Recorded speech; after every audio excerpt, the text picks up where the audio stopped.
Hello, everyone. Welcome to the Depth of Field final. There we are. Okay. Hi, everyone. Good afternoon. Welcome to the Depth of Field final webinar before the Depth of Field conference, which is in 2 days. Can't believe it. It's Wednesday morning. It starts at 10 a.m.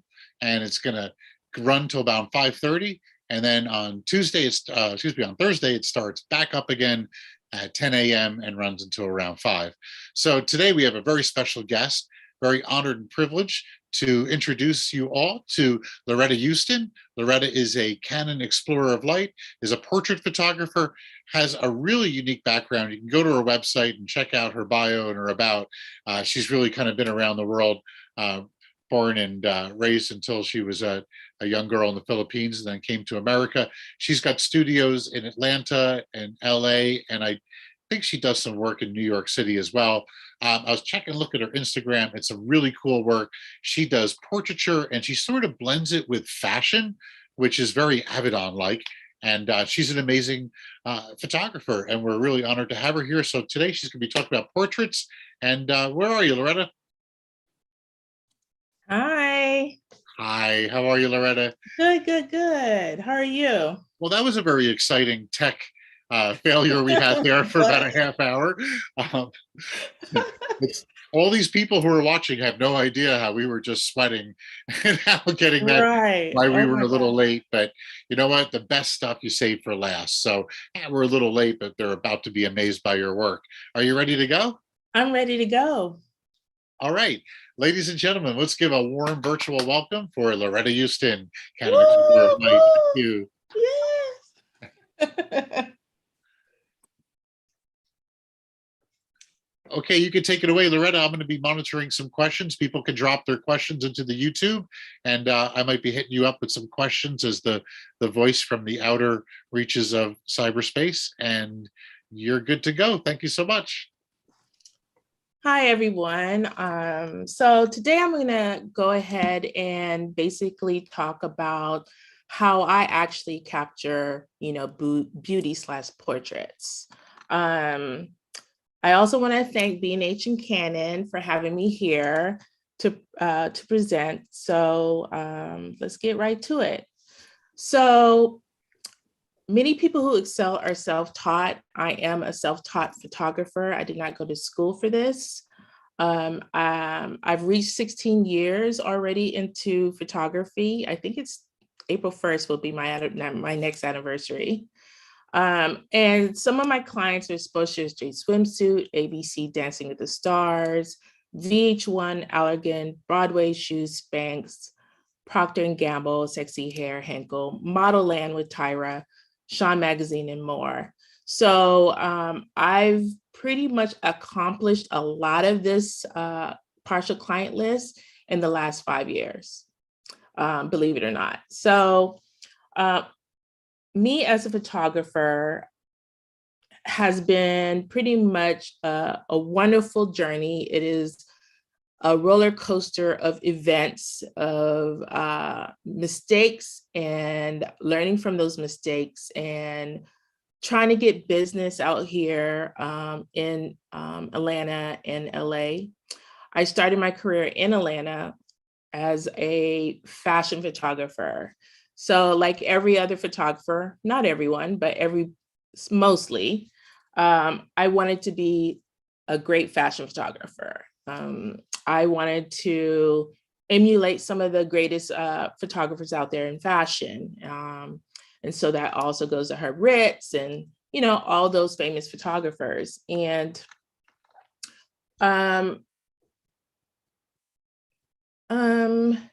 yeah, and so I've been shooting in Atlanta until, I guess for about good 10 years, trying to develop my portfolio, shooting models from agencies, shooting non-signed models, just trying to build my book, learn lighting, learn how to shoot on location, try to gather some teams. And eventually I got to that point where I had a team in New York and Atlanta. LA was not on my radar at that moment until pretty much 6 years ago. So I wanted to actually go after bigger clients, and most of those bigger clients that I wanted to have were in LA and New York. So that's why, or one of the reasons why I moved to LA. So while I'm in LA, I had to really start from the beginning, the end. Not beginning, not the end, but the beginning. Basically trying to build my clients, trying to build my portfolio book, having meetings with different people so I can actually get out there in LA and my name can be thrown around. So eventually it did. And so I've had my first campaign out here with Hinkle, and then also another campaign with Tony and Guy. One of their hubs are out here. So I started working with a lot larger clients, and then when I shot for Sports Illustrated Swimsuit, that's when everything pretty much just went up from there. Once I shot Tyra, it went viral for a very good long time. And she pretty much said my name everywhere on TV interviews, viral on videos that she's mentioned me. It's just a whirlwind. And when I got that cover, I literally cried overnight, well, that morning for about a good hour, because it's something that I dreamed of 10 years beforehand, but just thought that I could never accomplish that as a Black female photographer. And eventually it happened. So yeah, so let's go get into it and we'll go from there. So what is portrait photography? Portrait photography is not just about taking beautiful pictures, right? It's about it's about posing a subject in front of you and telling a story with that, right? We want to actually pull out that essence of a person or that subject that's in front of you. We want to, have the viewers look at the picture and want to know what that person felt at that moment. What did they think at that moment? What are you trying to tell me as a viewer? What are you trying to tell me with this picture? And so that's how how I went into portrait photography. I pretty much, I started off as a fashion photographer, and when you have, I'm known to actually crop into pictures. And so this is how I kind of got into portrait photography. Of course, portrait photography has many styles. It could be simple, it could be creative, it could be candid. And during this photography journey, I started looking up the greats and studying them, such as Irving Penn. Helmut Newton was one of my favorites, Richard Avedon as well, Herb Ritts, and Peter Lindbergh. So this is one of my shots that I took at a beach here in Malibu in LA. And this was a portrait. We started off here maybe about 7-8 o'clock in the morning at this beach. It was very cloudy, so there was no sun whatsoever. And when I shot this, I wanted to keep in mind, I wanted to have a depth in the picture, you know what I'm saying? So I wanted to kind of give it into an artistic feel, creative feel with this. And so I made it into a portrait, and this is what happened. And right before that, 30 minutes earlier, it actually rained. So it was really good to actually have it clear for me to actually take this picture. Beauty versus portrait. So beauty photography is about focusing on certain parts of the subject's face. We also like to shoot, as photographers, we like to shoot the eyes, lips, jawline, and more, where we can, enhance the subject with makeup, close-ups or macro shots as well. I pretty much started doing a lot of beauty photography, maybe 5 years into my career, because it was just much easier. And basically, I didn't have to have styling or wardrobe to actually make it work. So whenever I couldn't find a stylist, this is where I kind of went into. So portrait photography is the approach of storytelling going beyond the surface level of the subject by bringing their authentic self to the forefront for viewers to feel. So this is an example of beauty and portrait. So you can see the beauty is very clean. This is one of my clean lightings. This was done with, I say about 3, 4, 5 lights. So I had 2 strip boxes on, the side of the model, a main light, and then of course, I punched out the background with other lights.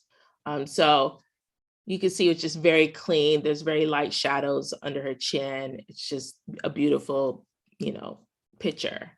On the right, I actually shot this for Tony and Guy. They wanted to bring out, they usually actually promote a lot of women in their campaign. So this go round, they wanted to shoot more men, and they wanted to start grooming products that they want to add. So on this, you can tell, like, his eyebrows are angry, and I asked him to put the chain over, in his mouth and grip it, and it just feels very strong, and that played with the shadows on his right hand side. So it's just really, really such a great picture. I have this printed, and I also have this in a book. So this is amazing. Concepts. Think about what you want to tell. I actually go in about maybe a week or 2 before the subject. Sometimes I don't get that time when I actually shoot actors and actresses, because honestly, you might get a call the next, I might get a call yesterday and have to shoot it today, basically. Or I might have to get a call in the morning, run to the studio in the afternoon, and I got 10 minutes to shoot an actor or actress. So it doesn't really allow you to basically create a concept for that subject or that actor or actress. But you got to keep in mind, like, make it creative, because they're going to use these pictures for PR or whatever it might be. Give the subject a twist. And give it an interesting way. Like sometimes, add, glasses, reading glasses, maybe basically look through a glass of water, or maybe show some type of emotions of anger, or, thinking of something, I'm saying, like, kind of like, don't make it plain, basically, with shooting the subject. Spend time getting to know your subject. Create a very strong, compelling story that will support the concept you have in mind. I usually call the person who I'm actually going to photograph, and I pretty much try to understand who they are as a person, and what they love, what they don't love, what is the greatest moments of their life, what makes them laugh, because I want to pull this out of them when I'm in front of when I'm in studio and they're in front of my camera. Get inspired by art, other photographers, movies, magazines, and books. Again, I go to bookstores and I'll pull out the, famous photographers and look into their eyes, see what they see. You know what I'm saying? I have a couple books at home with Tom Ford, with Peter Lindbergh, and so, when I feel like I'm not creative, I look into those books and try to find some inspiration. So these are some of the famous photographers that I adore. I love their aesthetics, playing with really like the dark gray and white of their photos. And it's just really deep. It allows me to come in and be captured by the photo. And so I love the point, like, they've used, different angles, they've used different type of lighting, but all in all, they're all great portraits. And so, yeah, I just like how they play off the Black of the pictures. So, it's just something I love. I've always loved it. I've actually put it into my fashion photography.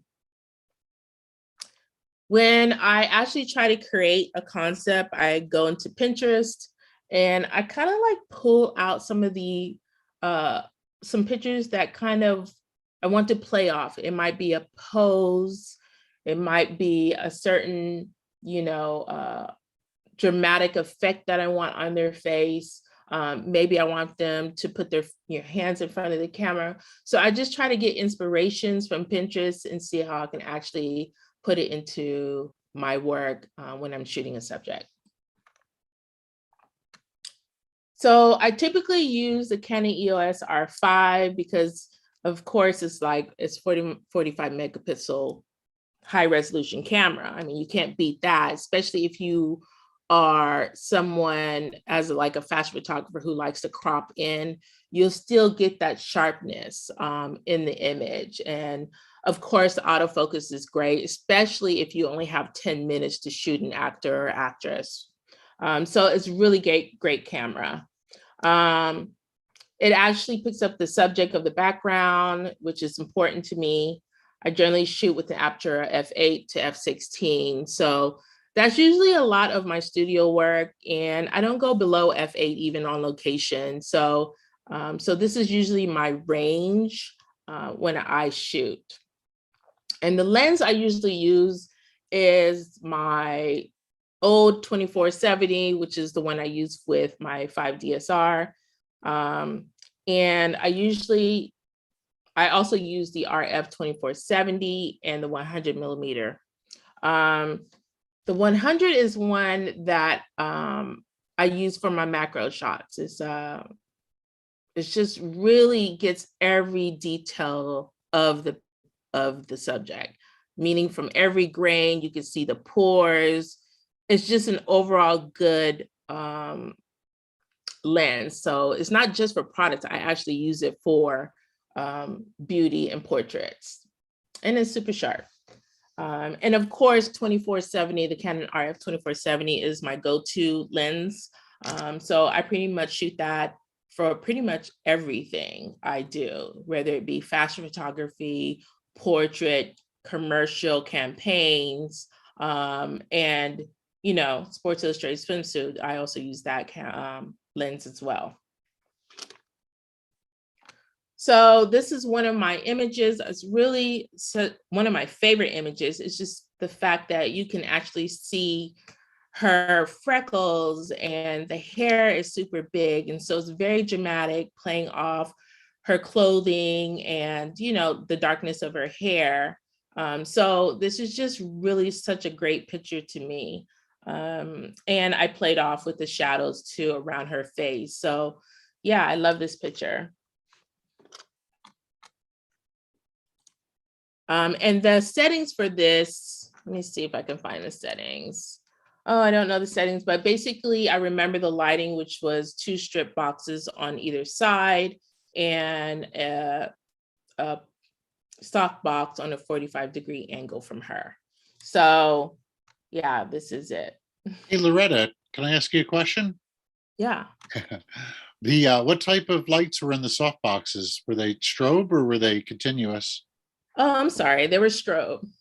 So basically, I pretty much have used strobe all throughout my career until recently, within the last 6 months. I started adding continuous lights into my photo shoots, and mostly a lot in my portrait work. So yeah. What kind of strobes do you use? Which brand? Pro Photos. Oh, right on. Okay, now one more. I got one more, straight to the best. One more question. This is from Dallas Logan.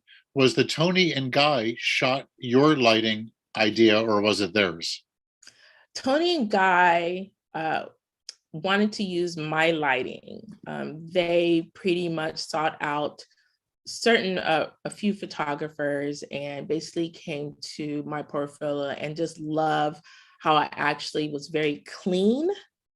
So I wasn't really dark, but I wasn't very commercial. I was right there in the middle. And that's how I get most of my work. Clients can actually relate to that. So it's like, oh, she gave me a little creative, but she knows how to keep it clean because I can actually sell my product on this. So yeah, I shot toning guy, and they pretty much wanted me to use my own lighting, which was perfect.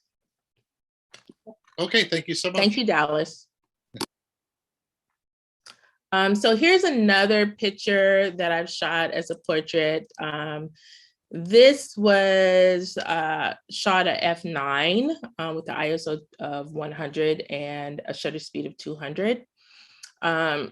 This was an amazing shot. I actually worked in a little small studio here in LA, and I wanted to really just focus on some simple portrait shots with, beautiful hair, beautiful model. And I just wanted to play off, I don't know, add a little bit more creativity to it, but still make it simple. So this is one of my other favorite shots I have. So lighting, so I use either a one light setup for a lot of my portraits, or I might use a couple of strobes, just depending on if is it for my personal portfolio? Is it for a client that I have for a specific campaign? It all just depends, is the actor want it to be dramatic? Does a PR company want it to be clean? It just depends. Some of my favorite lighting is the split, loop, and Rembrandt lighting. So the split is kind of like you basically add the softbox. Well, I use softboxes, and sometimes I use it with grid. And so basically I will place it on either side of the model. And it actually gives you a dramatic shadow on the side of a model's face. So sometimes I'll use that because, I wanted to have a bit of mystery. And then the loop is pretty much having, it doesn't give you quite the Rembrandt lighting. It doesn't touch the cheek. So you'll see a heavy shadow on their nose on one side of their face. Usually either the lighting's above them or there's actually is right equally to them, to their face. And of course, Rembrandt lighting, what photographer doesn't like Rembrandt lighting? Like, such amazing lighting. It is basically having the triangle under their eye on one side of their face. Some of my favorite photographers place their lighting higher than their subject.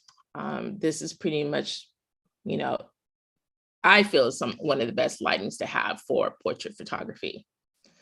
And I also use soft boxes for my beauty portraits and high fashion. If the model comes in or the subject comes in, they don't have the greatest skin, or if the lady or subject might be older and maybe I want to smooth out their skin, I usually go to soft boxes. So yeah, you can see here, this is more of, you can use this as a Rembrandt, or you can actually use a reflector on the left side of the subject to reflect back if you don't want that much of a dramatic shadow. And then of course this is split lighting. And of course you can also add a reflector if you don't like the lighting so much. So yeah, just to bounce off the light into the subject and to fill the subject's face. So here is another portrait shots I did of a lady. And I wanted to just be different. I wanted to play off the hair. I wanted to be dramatic. I wanted to kind of like give me the feeling of back in the day when photographers really were into black and white. So I think I captured it pretty well, I think, yeah. And so this is basically my to-go lighting, pretty much 2 strip boxes, pro photos as well, continuous lights, not continuous lights, strobe lights. And so this is usually my go-to lighting for pretty much a lot of my photography. So yeah, I love this lighting. So for this, I actually shot,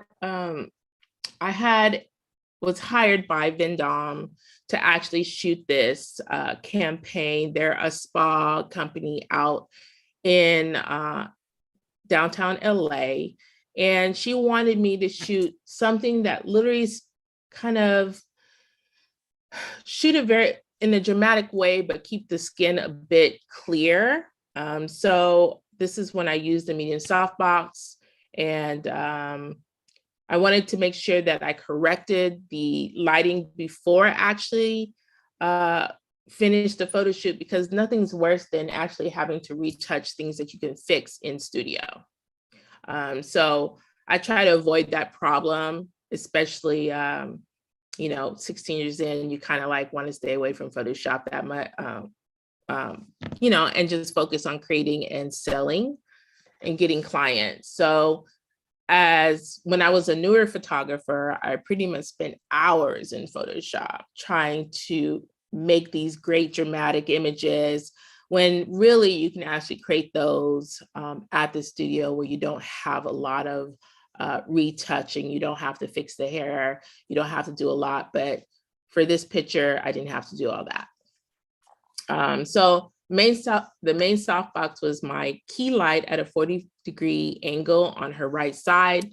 I had 2 strobes hitting the background from behind, and a reflector on the left-hand side to maximize the dark shadows, minimize the dark shadows. This is what this is basically one of my favorite lightings. This is a Netflix actress that I shot in Atlanta. She was filming for Netflix in Atlanta, so this was a perfect idea. I told my agency that I wanted to come down to Atlanta and shoot an actress, and this is Sarah from Netflix. Basically, my agent contacted the PR companies to get an actress and actor, and kind of put us together and make a beautiful picture. Sorry, I'm nervous. Hey, Laretta, John H. is asking, do you do your own post-processing softening, or do you have others sent it out? So with my own personal portfolio, I pretty much do 90% of retouching. And if I shoot for a client, a campaign, a specific client, sometimes they'll have an in-house retoucher, or they'll actually farm it out. So that relieves me sometimes, because I don't have to work on these pictures. I just wait until the finished product is done, and then they give me my pictures at that point. Do you retouch with the Wacom tablet? No. Oh yeah, I do. Yeah, I have it. Okay, then I have one more question. This is from Petite Fit Vegan. If you don't have multiple lighting, can you use whiteboards and/or V-flats to mimic the additional lights? Yes, you can. So, as a photographer, sometimes I don't want to, especially if I rent a studio and I'm bringing my own equipment, I may not have as much lighting that I want to have during a shoot. So I use a lot of whiteboards. I also use a lot of reflectors. So yeah, no, I try to make it work however I need to. Awesome. Thank you so much. And by the way, you're doing awesome. There's almost 200 people watching. Keep going. Thank you. This is also another one of my favorite pictures, because you can still see some shadows here, but it's a little bit of more of a high key black and white picture. I just love her expressions. I just love that, the hair and her wardrobe, the ring, everything just kind of worked out with this. So yeah, I love this picture. Portraits with sunlight. So I pretty much, over the last couple of years, basically once I moved to LA, I started shooting at beaches. The beaches are available. Why not shoot there, right? So basically, some of the tips I actually have is, shoot around the golden hour, which is pretty much when the sun rises or close to the time it sets. So usually I'll actually be at a location by 7:30 in the morning, try to shoot them in that type of lighting, and pretty much after 3 or 4 o'clock in the afternoon. I mean, pretty much you can play off 2 p.m. and more. but I pretty much try to shoot around 3 or 4 o'clock p.m. And it's just because it's such great lighting. It's a beautiful lighting. It's an attractive lighting. It's not a harsh light. So it's always best to shoot around that time. When I shoot on locations, I pretty much don't have the subject face the sunlight. I pretty much angle them maybe at a 45-degree angle from the sun. I still want the sun to hit the subject, but I also want to have a dramatic shadow upon them. I'm also known for using scrims as well, especially if, let's just say the shoot becomes, let's just say the shoot is running late and I have to start shooting subject at 12 noon. In order for me not to get raccoon eyes, which is the shadow that's over your eyebrows create the shadow of your eyes, I use a scrim to even out that lighting. And also don't forget to use your window as a light source as well. So for this shot, I really love this. It gives me like the old, like, I don't know, it gives me like the old portrait photographers. For this, I actually shot this this lady in a hotel room and actually just only used the window lighting. It was actually a small window, so I made it work. And it's just awesome to shoot this because I wanted to be a little bit more creative and just use what's in the hotel.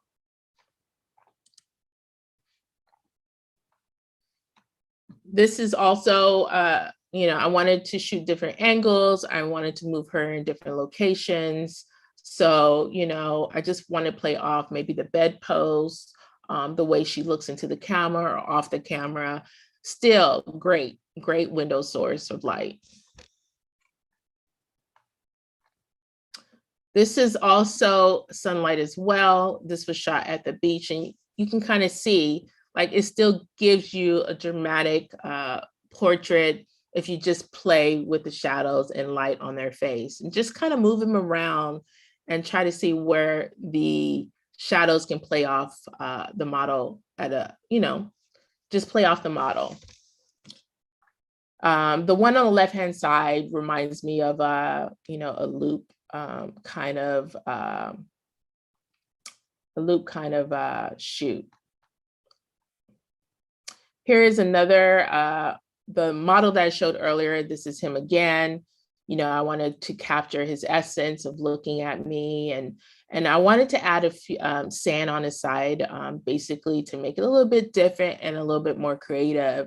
So yeah, I just pretty much had him wet his face, wet his chest, and just kind of like lay on the sand to create this. So yeah, I was thrilled. I had a couple of colleagues with me, and we try to shoot the same model at different ways. So sometimes those are always great, to have a community of people that you can just play off and do fun shoots like this. Framing composition is very important. It guides your eyes to what's important in the picture. Rule of thirds, the principle that your images will look more desirable if you place your subject on a third of your frame. It's something that we pretty much, basically been taught since the beginning of photography, right? It's like photography 101. Also, fill your frame. Sometimes that also works. A lot of the great portrait photographers used to fill up their frame of just the model's face, or it's just the close-up range is just so dynamic when someone actually sees. It's very eye-catching, especially if you catch them in a pleasant way, or that type. Don't be afraid to use angles and perspectives that include shooting from above or below. And also don't forget negative space, because the viewer's eyes tend to go where the main subject is in the picture. And then here is one in studio of, another model. These are two models.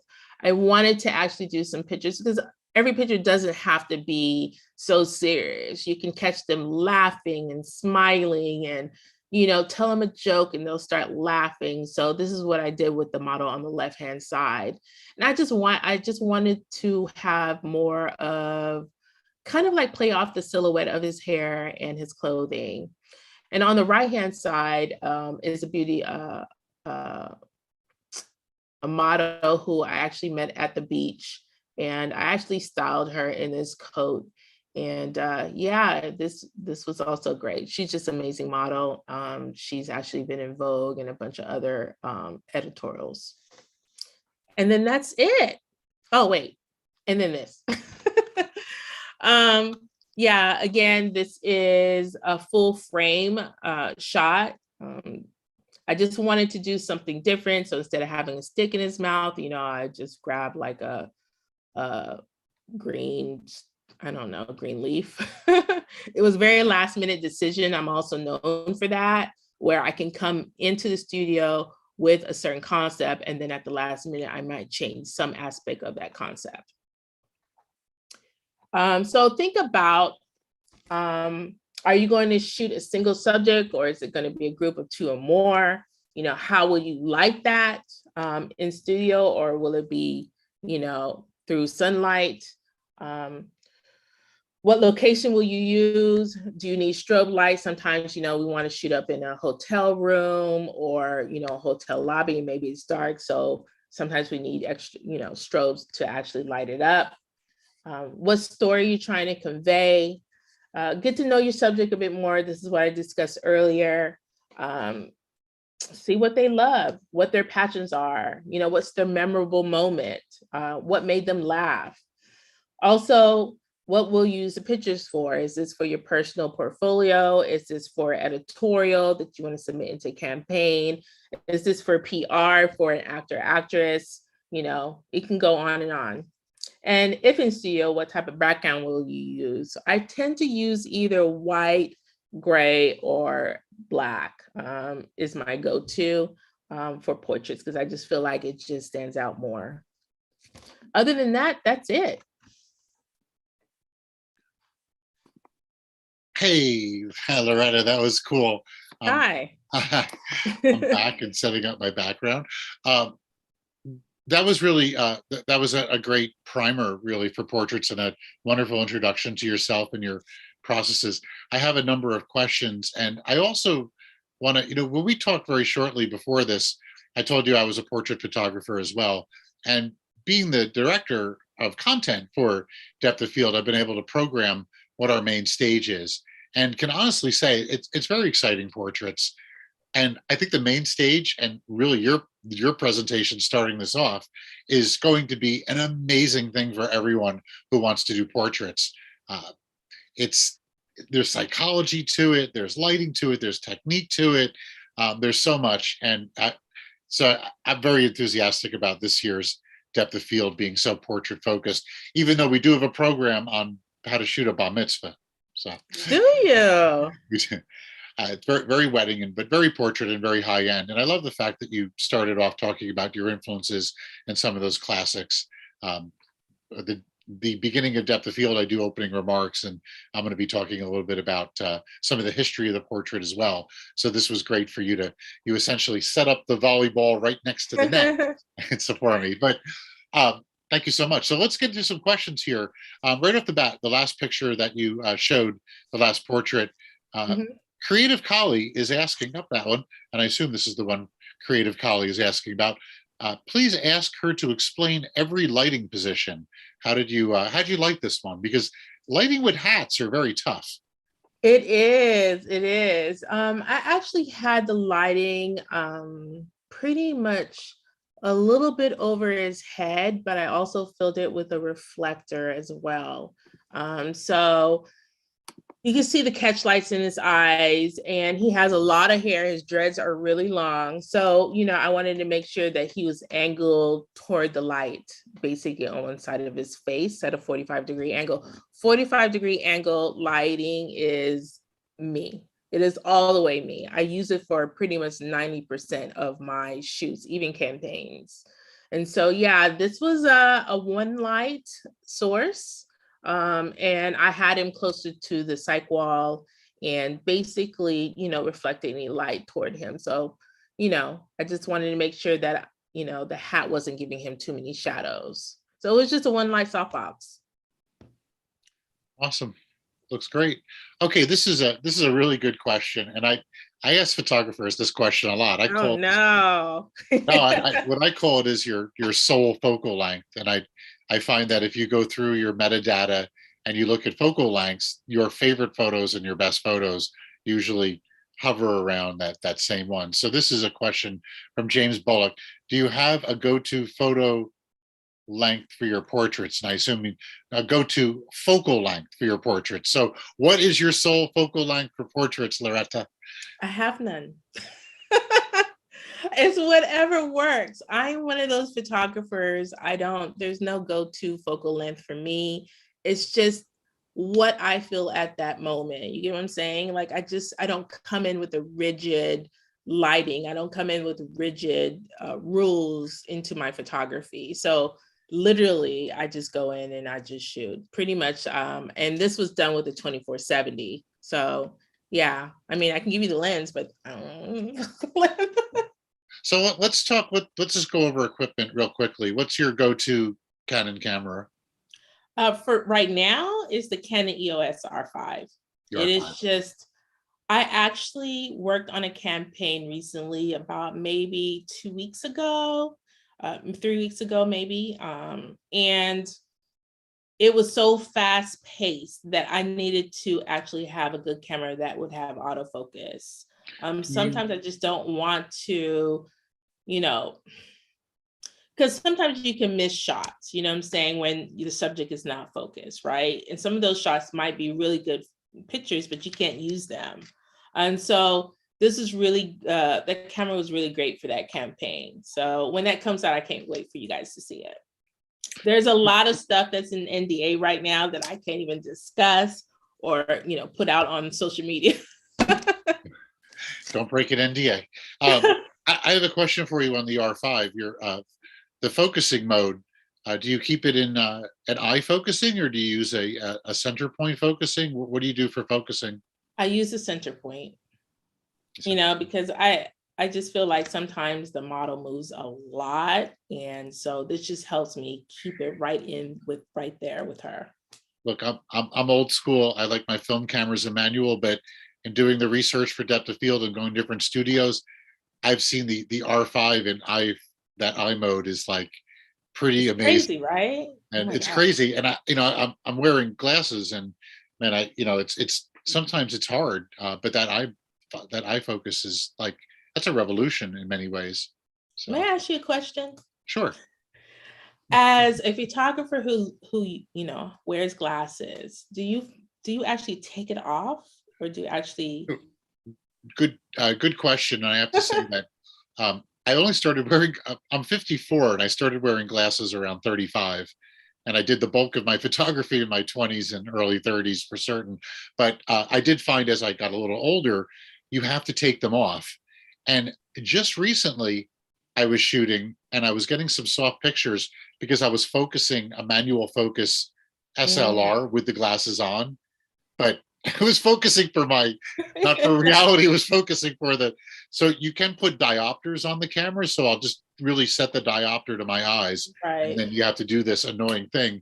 And I've seen like older photographers, it's a pain. And even Peter Hurley, we were just in his studio shooting, which was with the R5. And he was grunting, taking on and off, because if you look at the menus or your settings of the camera, if you don't have good close-up vision, it's just like a blur. Right. And the ISO window sometimes is so small. So small. It's Right. like, what am I looking at? So it's really frustrating. And I hope that keep eating carrots and you don't need glasses. Hey, no, I actually wear glasses. Just a lot of people don't see me with my glasses. Right. I have eye contacts, or sometimes I might do what Peter Hurley does: take it on, take it off, kind of like during my photo shoot. So I was just wondering if you were doing it too as well. This reminds me of a long time ago. I was working for the Eddie Adams workshop for B&H Photo, and I had the coolest job. I had to go to the airport and pick up super popular heavy duty photographers and drive them up to the Eddie Adams farm in upstate New Mm. York. So I got to bring Joe. This was in 2003. Joe Rosenthal, the photographer who did the Iwo Jima flag raising photo, and my father's a World War II veteran, Joe Rosenthal, World War II. So I put my father on the phone with Joe Rosenthal, and they say that that was the most famous photograph taken in the 20th century, most important photograph and whatnot. And what does Joe Rosenthal, my father, talk about? All their ailments. So let's not talk about wearing glasses in photography. Let's talk about how amazing these cameras are. Okay, so with my with my glasses here, DJ Anointed says, "Can you explain the concept of shooting from f8 to f16, and does this apply on location shoots?" Yes, it does. So pretty much F16, I use that pretty much probably in studio more when I want a lot of the details. So basically, one shot I did, I actually shot with a snake on a portrait shot. Okay, I don't know what I was thinking. We had about 8 to 10 snakes there, all different colors and sizes. So on this portrait shot, we wanted to actually look, pretty much take picture of the snake basically looping around her face and her head. And in order for me to get that detail, fine detail of the snake, the F16 was just exactly where I needed to be. So that's one thing. I use a lot of F8s on campaigns and on location a lot. So yeah, I fall in within that range. Interesting, cool. Thank you so much. Okay, this is an easy one. This one is from Day Howerton. He says, "Which is your favorite light, sunrise or sunset?" Ooh, sunrise. What are you, an early riser or something? You're like, It is. I don't know. And then I question myself when I'm in the car at 4 o'clock, 5 o'clock in the morning, driving down the freeway. Like, why did you do this, Laretta? I don't know. It's I go to locations at that, during that time, and there's not a lot of people at that location. So it's always better to go in the morning than it is in the afternoon, because now you're gonna have people on the beach. You can't really get the gist of the location with the model. I don't want to Photoshop people out the picture. well, that's great advice. Definitely the morning, because that's Yes, where the same people are staying in bed, not out exactly, photographing. exactly. Okay. All right. So this one is from Olaf Reuter. Hi, Loretta. Thank you for your Hi. insights and tips. Your portraits are wonderful. I just started doing portraits and find posing my subjects the most difficult. Could you elaborate on your process?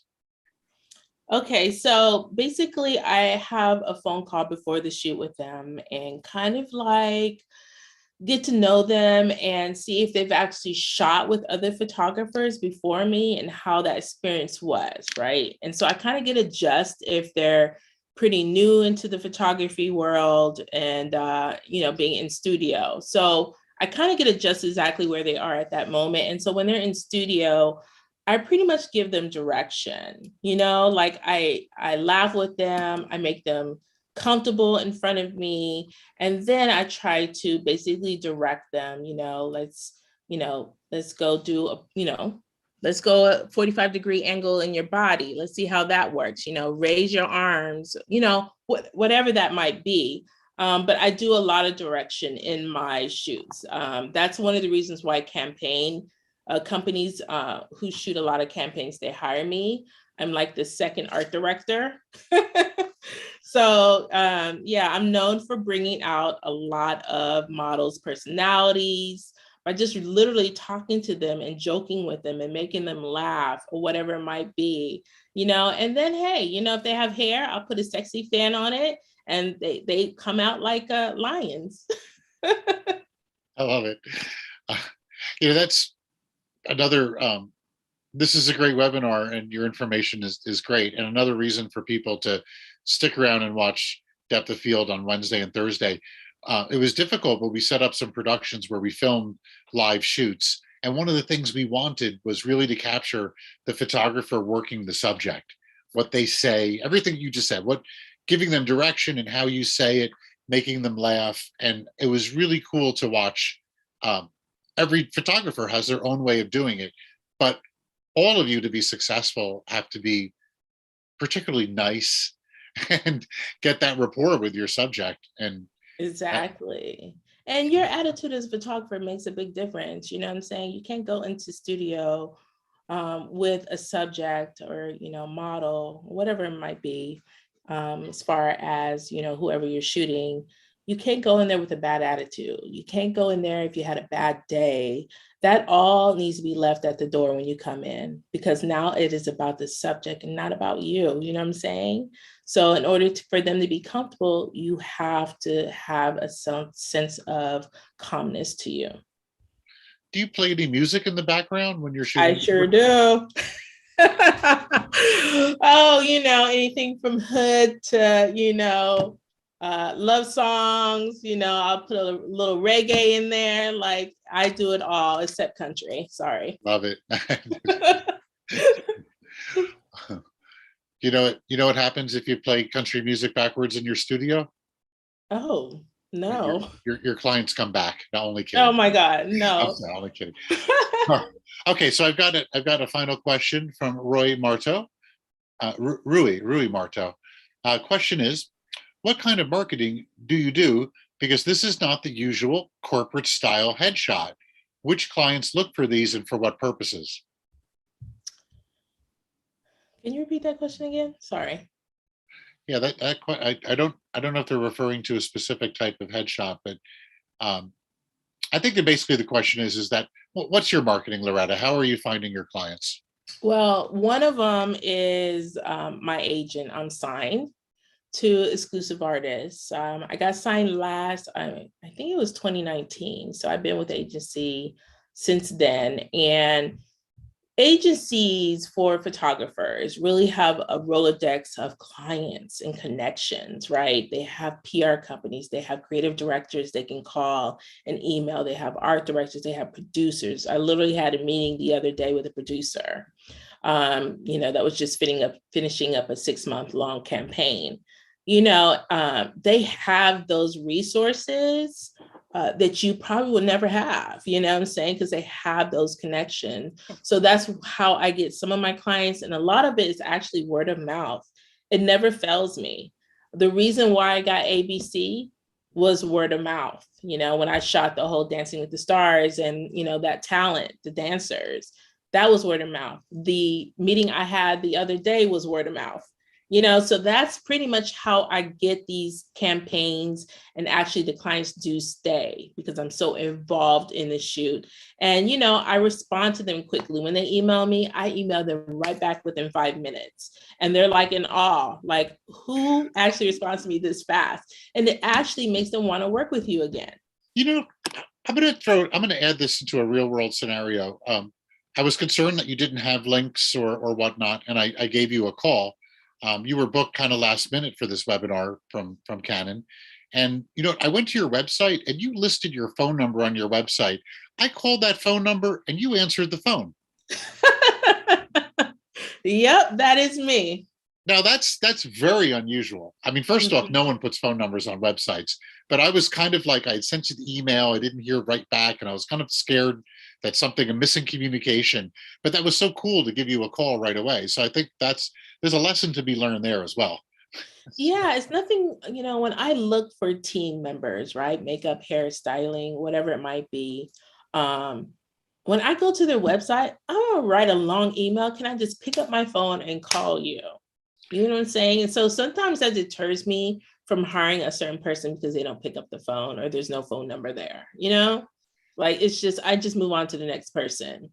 Well, what about when there's no email, but there's only a form submit box that you have to fill? That is even worse. I've seen that, and I just urge every photographer to actually have their email right next to their form. If you're funny about your phone number, then just don't add that. But I think a lot of my clients actually give me a call. They give me a call to say, hey, Loretta, I saw your website. I didn't have time to go ahead and fill out your form. Can I ask you a few questions to see if you're available during this time? So, it always works for me. Love it. Love it. I mean, I'm old school. I'm 51. Like, you know, I need you to pick up the phone. Gen X, yes. Love it. Um, okay, so we I want to go back, because you're 51. I haven't heard people talk about agents in a long time. And back when I was a young photographer, man, the agent was like, when you looked at Black Book and you looked at the professional photographer resources, they infrequently listed themselves. They listed who their agent was, and that was, a pretty big deal. So my question for you is that how did you find you obviously have a successful relationship with your agent. How did you find your agent, and what advice do you have for people who are looking to be represented? So mine was a little different. I was actually referred to, well, let's just say Tyra Okay. Banks literally helped me get signed. So I used to be signed maybe about 5 years beforehand, right? And since when I moved to LA, I had to kind of like stop that. Basically stop that relationship because the agency was only in Atlanta and it wasn't going to help me in LA, right? Okay. So when I actually shot the Tyra cover for Sports Illustrated swimsuit, she was adamant of me finding an agent. And I was just like, no, I don't need one. I'm getting, referrals and good work. And she's like, no, you're going to find an agency. So basically she had me pretty much have me give her my top 5 agencies that I want to, might want to get signed with. She wrote emails to them. She actually phone called them. And I pretty much got, out of 5, I think I got like 4 interviews, which was great, right? Well, yeah, but Tyra's a real businesswoman. Oh yeah. She's not a uh, I think a lot of the supermodels evolve themselves once they pass that supermodel time, but she really created an amazing business for herself. And yeah, you had someone good recommending you. Yes, That's, of course, that that's helps. only 50%. Like you have to go in. When I went to these meetings, I actually have a full portfolio book. A lot of photographers now, which it's their own right. If they want to actually, show their images on an iPad or on a phone, on a Dropbox. Me, I wanted a physical book, to show people. One of my jobs I got was with Spanx, and the creative director, used to work for Victoria's Secret. So when I actually came in with the book, he had this grin so wide, and he literally looked at my book and was like, I never see this anymore. And it's something about feeling the paper. It's about actually looking in front of you. You can see it in a book and look at it. It's a little different from just being on the web. You get what I'm saying? It's just, I don't know. I'm just old school. And every time I go into a meeting, it works. It works. I get my jobs when I bring that portfolio book. So let's just talk about that real quick. And also, can I ask you to stop your screen share so Oh, everyone? Okay, perfect. Let's just talk about. I like where this is going because I think this is key stuff. You want to differentiate yourself from the pack. So if everyone is just sharing Instagram or showing up with an iPad, you're showing up with a physical book. Tell me about your book.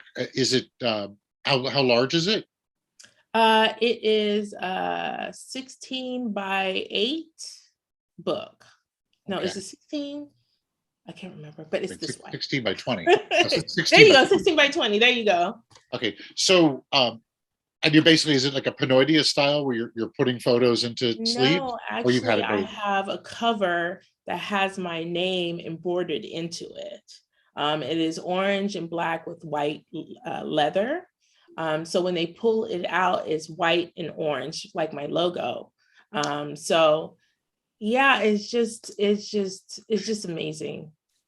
I highly recommend for everyone that's watching this, if you don't have a really a good show book to get, it's worth the investment.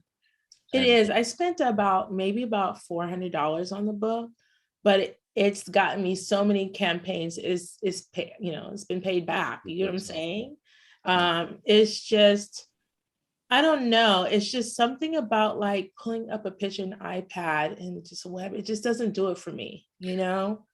Um, We do portfolio reviews frequently at our in-person events, which I'm really looking forward to going in person on our next events. And when we do the portfolio requirements, we say yes, you can come with an iPad and your portfolio on that. However, the book, the act of editing and putting together the book speaks a lot as well. And what you said, that tangible when you have the book in your hands, it's more and legit. and Or a if box you of prints. right, you know, and it's just basically saying that you care about your work. You wanted to show your work in person. Mhm. The social media, the Dropbox, you know, your website, it's just an extension of other work. So you should treat your book as your main work that you love, and everything else that you do should be on social media and on your website, basically. So a lot of my clients will, you know, look at the book and then they'll say, "Yeah, I looked at your website and your Instagram, and I love your work, but now I can actually see a book, and it's just amazing to Through see it. it." Yeah, you Yeah, can. exactly. And they'll sit on a picture for like a couple of seconds or a minute and really ask questions like, "This is amazing. What is the lighting did you use?" You know? So yeah, it's just I Cool. get all my cat, it's always a yes. It's always a yes. Um, so I have another question for you. Have you ever gotten Tyra mail? No. No, I haven't, but I talked to her on DM. Nice. On Instagram. She's really super cool. She's like the homegirl, but she wants you to really excel, even as a Black photographer. Just she's really adamant of excelling Black photographers and women of color. Yeah. Because a lot of us women of color, you don't really see a lot of us doing, you know, big campaigns and big editorials. And so it's our time to kind of like come up and shine a bit. You know, we make up women make up 50% of the sales of gear and equipment, right? So why not? You know, there's just not a lot of representation. We So I think this is the reason why I was actually the first Black woman to shoot the covers for Sports Illustrated swimsuit. You know, the first woman to shoot it. You know, Black woman. You know, it's well, just amazing. I'm going to say this is so important, and in the evolution of photography and the history of it, we're in the middle of the history of photography. It's a relatively young art form, and what I think is interesting. Two things. First off, for depth of field and for any of the events at B&H, I'm a firm believer of platforming. Uh, Black photographers, Asian photographers, we want to do that because it's very important. And Right. we have Chester Higgins will be the keynote speaker for Optic, which is coming up in a couple of months, the outdoor travel photography. But when I noticed you were going over your influences and you noted some of those famous photographers, they generally, especially for fashion, a lot of portraiture were these older white guys. And Mm-hmm. I think it's important that you continue to evolve your work, you continue to push the boundaries, be professional, got out of Atlanta, going to LA, breaking, working really hard, making your mark, so that in 20, 30 years, a young Black photographer can look at you and put you up there into that mark. I mean, we, at the beginning of Depth of Field's opening remarks, I said before I'm going to speak about the founders of photography and a little bit of the history of the portrait, and it's certainly dominated by white males. But there's Dorothea Lange, there's a couple of Sally Mann. I mean, they are making this. Certainly, Black American photographers, no. So we definitely want to continue that, and hopefully, this inspires everyone that's out there, especially young Black photographers. That And it starts at the top, you know what I'm saying? How do we make this change, right? How do we make people more aware that we're here, right? Black photographers are here. We want to get the same jobs and everything. So, you know, it usually starts at the top, you know, when it comes to creative directors and art directors, picking people of color, even, you know, Asians and, you know, Hispanics. that and also the making sure that the quality is there, that the honesty in the work is there, the integrity is there. And as we speak about this right now, as we're talking on the Senate floor, uh, Ketanji Jones Douglas, I believe is her full name. She's being vetted to be a Supreme Court justice. She went to school in Harvard, and this is not, this goes beyond color, race, gender. This is just a really prepared person who just happens to be a Black American judge. So I think this is definitely the way forward, and I'm happy to see this going, and I want to see your career flourish. Thank you. There's change, and I'm loving it. I'm loving it. Good. But you know, when Depth of Field is going to be in person next year in 2023, let's get Canon, fly you out to New York City, meet in person. We'll do some live shoots and. Oh my God, that would be amazing. You'll see how crazy I am. Love it. Okay.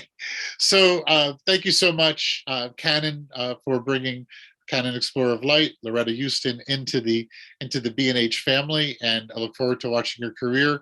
And anyone who wants to ask questions afterwards, feel free to go on her website. She's got her phone number right there. No, only kidding. Oh, no. Go on Instagram, direct message, send emails. It's all good. I'm going to get you back on that one. Thanks. Sorry. That's so impressive, though. I love that. That was great. And you answered the phone. Okay. Thank you so much. I had a ball with you. I had a ball with you. Thank you for inviting me, and thank you for Canon. Pleasure as well. Okay, thanks everyone. We'll see you soon in 2 days. Depth of Field officially starts on the main conference. Thanks everyone. Thank you. Bye-bye.